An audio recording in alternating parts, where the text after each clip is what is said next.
Bonjour, première interview de l'année 2015. C'est l'occasion pour nous de souhaiter à nos internautes une belle et heureuse année, riche en émotions, émotions que nous vous aiderons à partager à travers les reportages, les interviews et les rencontres. Rencontre aujourd'hui au Grand Avignon concernant la politique culturelle de l'intercommunalité du Grand Avignon, et c'est avec le président Jean-Marc Roubaud. Bonjour monsieur Roubaud, et tous mes vœux également. Bonjour, très bonne année à vous et merci de cette rencontre. Merci à vous. Alors c'est une rencontre, comme je le disais, autour de la politique culturelle de l'intercommunalité du Grand Avignon. Intercommunalité d'ailleurs que je précise qui est aussi à cheval entre deux départements, celle du Vaucluse et celle du Gard. C'est un petit peu original, non? Quelle est cette particularité alors de cette intercommunalité?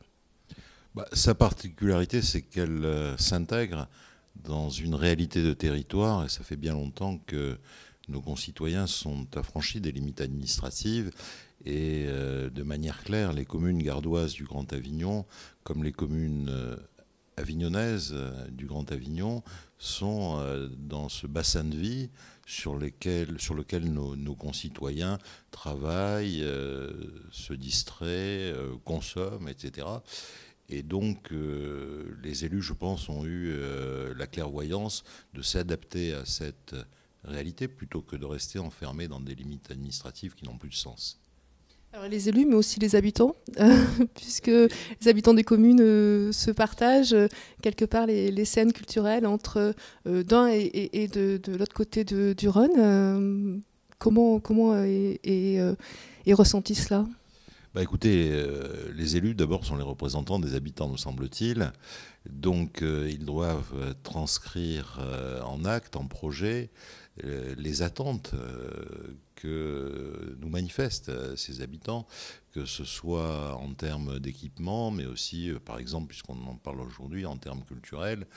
Et l'identité culturelle de la ville d'Avignon, qui est très forte au plan national et même international, était l'occasion pour le Grand Avignon d'exprimer une compétence qui n'était pas forcément apportée financièrement uniquement par la ville d'Avignon, mais pour ne prendre qu'un seul exemple, par exemple l'opéra, mais on peut en prendre d'autres comme le festival. L'opéra n'est pas fréquenté que par des Avignonnais, il rayonne bien au-delà d'ailleurs des limites du Grand Avignon, puisque il y a des abonnés sur Aix-en-Provence, sur Nîmes, dans la Drôme, etc. Et il n'y avait pas de raison pour que uniquement la ville d'Avignon porte financièrement cet équipement. Donc, de manière pragmatique et réaliste, l'opéra a été intégré dans les compétences du Grand Avignon. Et aujourd'hui, j'espère qu'on arrivera à développer une politique culturelle encore plus ambitieuse grâce à la force de l'intercommunalité, parce que chacun sait que l'union fait la force. Alors, quelle est la place, de manière générale, de la morale, de la culture au sein de l'intercommunalité ? Écoutez, nous sommes indirectement des acteurs culturels. Nous gérons les équipements, mais ce n'est pas nous qui faisons ni les programmes du Festival d'Avignon, ni les programmes de l'opéra, bien entendu. Donc nous devons être des accompagnants bienveillants et vigilants à ce que la qualité de l'action culturelle soit reconnue et qu'elle se développe, mais aussi qu'elle soit accessible à tous. Le but d'un festival, par exemple du Festival d'Avignon, est de transmettre une culture dans un genre, le théâtre en l'occurrence, qui est un genre à la fois populaire mais aussi très fort en matière culturelle. Et donc, à partir de cette réalité, nous devons donner les moyens à ces acteurs culturels de pouvoir s'exprimer. Malheureusement, je le sais pertinemment, aujourd'hui, tous les budgets sont extrêmement contraints, l'argent public se fait rare, et donc il faut qu'on veille à une très bonne utilisation de ces budgets publics, mais il est hors de question pour nous de se désengager de ce sujet de la culture, parce que au-delà de l'action culturelle elle-même, à laquelle chacun a droit, il y a de manière indéniable des retombées économiques. Il est courant de dire que 1 € investi dans la culture par les pouvoirs publics rapporte 10 € dans l'économie locale. Il suffit de prendre l'exemple une nouvelle fois, par exemple, du Festival d'Avignon. Il est clair que l'ensemble des établissements touristiques, hôteliers, les restaurants, etc., reçoivent une manne pendant la durée du festival qui est très, très importante. Les hôtels sont pleins, le commerce fonctionne bien. On voit que c'est de manière très claire un levier de dynamisme économique aussi. Alors oui, effectivement, vous parlez de désengagement, c'est vraiment de l'État, c'est vraiment très important de le souligner parce que désengagement, ça veut dire manque de moyens financiers, manque de soutien justement pour perpétuer ces scènes culturelles. Quelles sont, vous, les actions concrètes que vous mettez en place, financières? Comment où puisez-vous justement ces ressources-là pour dynamiser et continuer le soutien de ces scènes culturelles qui permet d'une accessibilité à la culture tout au long de l'année, avec un éclectisme de la programmation, des différents arts? Bah, écoutez, c'est une question de bonne gestion de l'argent public. Il faut que nous mutualisions les moyens, que nous allions plus loin dans l'intercommunalité, que chaque commune ait une maîtrise de sa dépense publique. La mutualisation est d'ailleurs imposée par la loi dans les années à venir. Et donc nous allons voir finalement comment dépenser moins et dépenser mieux. Mais il faut que l'ensemble des acteurs de la chaîne, on parle de culture, donc on va rester sur ce sujet-là, mais c'est valable pour d'autres domaines, il faut que l'ensemble des acteurs de la chaîne s'imprègnent de ça aussi, et je crois qu'ils en sont aujourd'hui parfaitement conscients, et qu'on arrive à avoir un ciblage de nos actions pour qu'on n'ait pas des dépenses exponentielles et des rentrées en diminution permanente. On voit très bien qu'à un moment, ça ne peut plus marcher. Alors, excusez-moi, quels sont les liens que vous avez avec les représentants des communes, avec les mairies des communes, justement pour protéger cet aspect-là que vous souhaitez mettre en place? Bah, écoutez, on va prendre 2-3 exemples. On vient de terminer une série de programmations culturelles au mois de décembre qu'on appelle les Nuits de l'Avent, la période avant Noël, et on a organisé 15 concerts de très grande qualité dans la totalité des 15 communes du Grand Avignon. Il est clair que si Avignon aurait pu s'offrir ce concert, les petites communes n'auraient pas pu s'offrir des concerts de cette qualité-là. Et d'ailleurs, ils ont été pris d'assaut. Les salles et les églises dans lesquelles sont déroulés ces concerts étaient pleines. Donc, ça prouve qu'il y a une forte attente culturelle de nos concitoyens. Et ça prouve qu'en mettant ensemble un certain nombre de moyens, on arrive à offrir à nos concitoyens des produits, entre guillemets, qu'ils ne pourraient pas s'offrir dans les petites communes.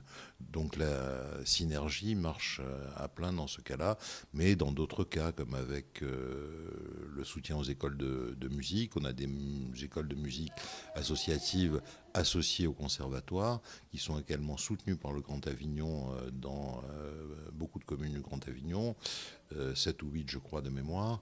Et donc là aussi, on apporte la culture au plus près des habitants du Grand Avignon, avec qualité, je pense, et performance aussi, chose qui ne pourrait pas être possible de manière individuelle, comme d'habitude aussi pour les plus petites communes. Donc il y a aussi, dans ce que je vous dis, une question de solidarité intercommunale, parce que, de manière claire, il y a des communes comme Avignon ou Villeneuve-les-Avignon, je le sais, qui ont des charges de centralité. Et puis, ces charges, il faut qu'on puisse les partager, mais qu'en retour, on puisse proposer un certain nombre de choses concrètes. Alors vous parlez des Nuits de l'Avent. Nuits de l'Avent, je le rappelle, c'est un fabuleux festival en fin d'année qui permet gratuitement d'accéder à l'art lyrique, hein, avec une pluralité d'artistes de ce monde-là, donc qui est complètement gratuit. Donc ça, c'est aussi un projet, une action même à la culture pour tous. Vous parlez de conservatoire, donc c'est le jeune public, c'est la transmission, c'est le public de demain. L'autre scène de Vezen aussi, qui fait partie du Grand Avignon depuis, si je me trompe, ça va faire un an, voilà, 2013. L'opéra, donc ça, ce sont des actions qui sont mises en place par cette intercommunauté. Ça fait partie de l'ambition culturelle que vous avez, et quelles sont justement, quelle est la définition de cette ambition culturelle réellement? Pour moi, l'action culturelle est une nécessité. En tant que maire, une de mes premières actions quand j'avais été élu, c'est de créer un festival de théâtre à Villeneuve-les-Avignon qui s'appelle Villeneuve en scène, qui aujourd'hui marche très bien. On est donc avec un certain recul, 18 ou 19 ans après, et on a permis, dans une ville moyenne, à nos concitoyens d'avoir un accès facile à la culture. Et je pense que de permettre cet accès à la culture pour tous est un devoir dans une société qui a besoin de cohésion, qui a besoin de partage, qui a besoin de solidarité. Donc la réalité de la politique culturelle du Grand Avignon, au-delà du soutien financier à des manifestations existantes, au-delà du soutien financier à des équipements, c'est de permettre l'accès de chacun à la culture. Et pour moi, c'est particulièrement important. Alors, en plus, c'est vrai qu'on est dans une période, on va dire, peut-être un peu de plus en plus difficile aussi. C'est vrai que la vie quotidienne n'est pas forcément facile. Et est-ce que aussi ça fait partie, cette ambition fait partie aussi d'une envie de pouvoir permettre aux habitants de pouvoir avoir accès à des loisirs plus facilement, et pouvoir permettre d'oublier certains troubles de la vie quotidienne, justement en pouvant offrir des besoins comme cela? Oui, bien sûr. Je crois que en cette période de crise, plus que jamais, nos concitoyens ont besoin de se distraire d'une part, mais aussi de retrouver leurs racines. La culture permet de retrouver un certain nombre de racines. La société française a besoin aussi de liens sociaux. La période de crise, une fois de plus, fait partie des périodes où il y a une tendance au repli sur soi, une tendance au pessimisme. Toutes les enquêtes d'opinion le montrent malheureusement, au-delà de nos voisins européens. Et donc, en tant qu'élu, en tant que responsable de l'action publique, on doit apporter un certain nombre de choses pour corriger ces effets, et puis pour que le savoir, la connaissance combattent l'obscurantisme. On en a un exemple malheureusement aujourd'hui particulièrement dramatique, pour rester dans l'actualité.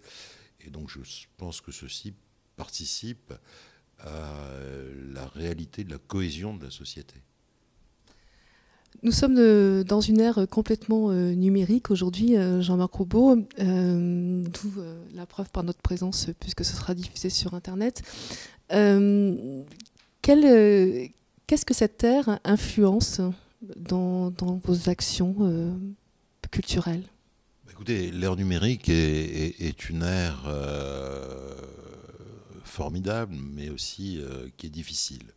Elle est difficile pour les plus faibles d'entre nous, qui ont du mal à s'adapter de manière très rapide à toutes ces nouvelles formes de communication, de culture, etc. Donc on doit se saisir de cette opportunité pour assurer l'accès au numérique du plus grand nombre, et qu'il ne s'installe pas une fracture numérique entre ceux qui ont accès à l'information et ceux qui sont coupés de l'information. Et donc, à travers ce que vous faites, à travers votre émission, vous participez à cette mutation, vous participez à tout ça. Il aurait été impensable, il y a 15 ans, de faire une émission comme ça, sur un coin de table, dans le bureau du président du Grand Avignon ou ailleurs d'ailleurs, et que ce soit mis immédiatement en image. Ça aurait nécessité des techniciens, des montages, des cars, je ne sais quoi. Donc vous voyez que tout ça permet de faire des choses de manière plus simple, mais on doit avoir à l'esprit de ne pas laisser certains de nos concitoyens sur le bord du chemin parce qu'ils n'auraient pas accès à ces technologies. Alors on va revenir peut-être plus dans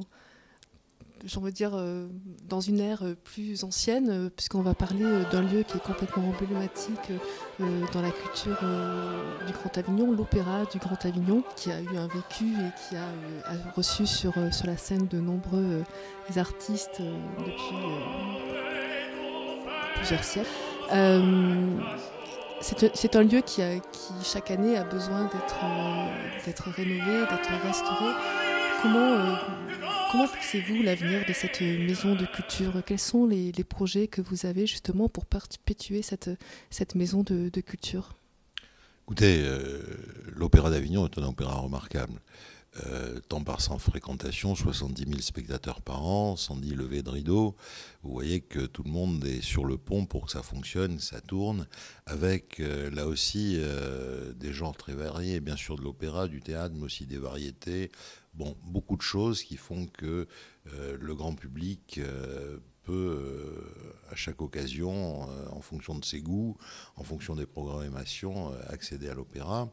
Aujourd'hui, cet opéra, qui est magnifique, nous pose un souci par la vétusté des locaux et la nécessité de les moderniser, de les mettre aux normes et tout ce que vous imaginez. Donc j'ai demandé à mon vice-président en charge de l'action culturelle, Georges Bell, de lancer un diagnostic sur le bâtiment. Et il est en train de terminer ce diagnostic et on verra quelles sont les décisions qui sont à prendre. Mais ça va être un chantier colossal parce que d'ores et déjà, il m'a indiqué que ça représenterait un investissement aux alentours de 20 millions d'euros. Donc je parlais tout à l'heure de réduction de la dépense publique, de réduction des dotations de l'État. Et dans la conjoncture actuelle, ce n'est pas forcément une très bonne nouvelle, mais parallèlement, il est hors de question de laisser tomber l'opéra et de le laisser s'écrouler, voire mourir. Alors est-ce que vous avez des idées justement pour pouvoir transposer le public, transposer les scènes dans un autre lieu au sein de l'intercommunalité?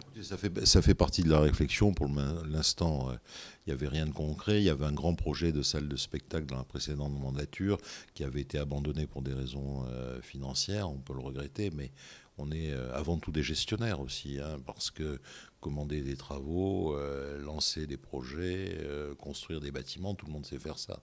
La réalité, c'est que nos concitoyens aussi sont très pressurisés fiscalement. Et donc, on doit tenir compte de cette réalité. On ne peut pas en permanence augmenter les impôts pour des projets que nous ne pourrions financer. Donc, on est dans des budgets contraints. Il va falloir créer, il va falloir innover. Vous parliez tout à l'heure du numérique. Il y a le projet French Tech qui n'est pas porté par le Grand Avignon, mais soutenu par le Grand Avignon, qui peut être aussi une chance pour notre territoire. Donc, tout ça est en train de s'organiser. Tout ça, je pense, est sur les bons rails. Et il faudra qu'on concrétise un certain nombre de choses, mais une fois de plus, en fonction des budgets dont on dispose, et non pas en fonction de nos envies, de nos humeurs ou de nos goûts personnels même. Autre projet important que vous avez présenté, porté par le Grand Avignon, le pont numérique en 3D. Est-ce que vous pouvez nous en parler? C'est un projet d'une rive à l'autre, justement, que ça s'intitule. Est-ce que vous pouvez nous en parler en quelques mots, Jean-Marc Roubaud? Bon, le pont d'Avignon a une autorité mondiale. Ça n'a échappé à personne. Et tout le monde a toujours fantasmé sur la reconstruction du pont, sur un pont virtuel, sur un pont en verre, sur des passerelles, etc. Et l'homme a toujours essayé de construire des passerelles d'une rive à l'autre. Et là aussi, pour des raisons budgétaires, ça n'est resté qu'à l'état de projet, voire de rêve. L'idée de reconstituer le pont d'Avignon en 3D avec les nouvelles technologies, on revient à ce que vous évoquiez encore tout à l'heure, a été une idée formidable. Et c'est aujourd'hui non seulement une réalisation historique, mais aussi scientifique, puisque ça a été fait en collaboration avec le CNRS et un grand nombre de chercheurs, d'historiens, d'archéologues qui ont permis de déterminer des choses qu'on n'imaginait pas tout à fait. et notamment le cheminement sinueux du pont. Tout le monde pensait que le pont allait directement tout droit d'Avignon jusqu'à la tour Philippe le Bel de Villeneuve-les-Avignon. Et cette réalité va être aussi un facteur d'attractivité touristique parce qu'aujourd'hui, les touristes ne cherchent plus des monuments qui ne soient que de vieilles pierres.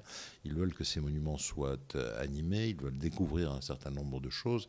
Et cette reconstitution 3D qu'on pourra voir à la fois du côté d'Avignon, du côté de Villeneuve-les-Avignon, mais aussi au milieu, sur la Barthelasse, va être, je pense, assez emblématique. Petite question personnelle, si vous le permettez, Jean-Marc Roubaud, pour terminer cette rencontre. Êtes-vous un passionné de culture et un mélomane? Mélomane, j'ai pris quelques cours de piano dans ma jeunesse, mais j'avoue que j'ai pas persévéré vraiment et que j'étais plus attiré à l'époque par le tennis ou le football que par le piano. Mais je pense que ça m'a donné quelques bases qui m'ont été précieuses. J'aime beaucoup la musique, j'aime beaucoup la culture aussi, comme vous avez dû le sentir. Et au-delà de mes goûts personnels, j'ai la conviction que c'est quelque chose que les élus doivent prendre à bras le corps. Merci beaucoup, Jean-Marc Roubaud, pour cette rencontre. Merci à vous.